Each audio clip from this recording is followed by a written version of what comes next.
C'est le village des pigeons voyageurs. Tous sont nés dans ce colombier.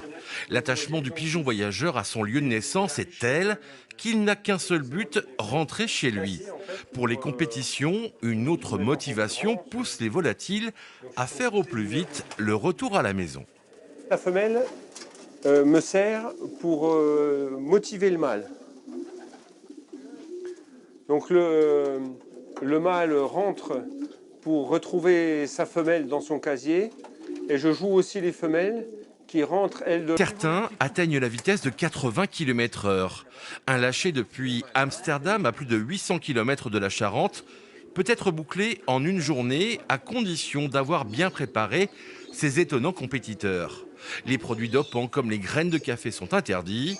Les pigeons sont alimentés avec des mélanges de céréales. Je compose pour leur donner un mélange assez léger en début de semaine. Et peu à peu, j'augmente en énergie et j'augmente en quantité pour que sur la fin de semaine, ils soient gonflés et avec suffisamment d'énergie en eux pour pouvoir faire la distance. Désorientés, perturbés par une attaque de rapace, certains arrivent avec beaucoup de retard, comme ce pigeon lâché la veille à Saumur.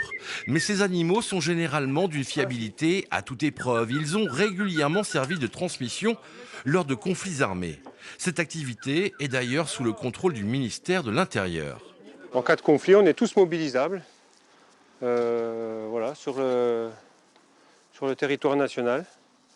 Et on devient élément avancé des transmissions pour l'armée. C'est pour cette raison qu'il n'existe en France qu'un seul colombier militaire en région parisienne. Les colombophiles amateurs sont 11 000 dans notre pays.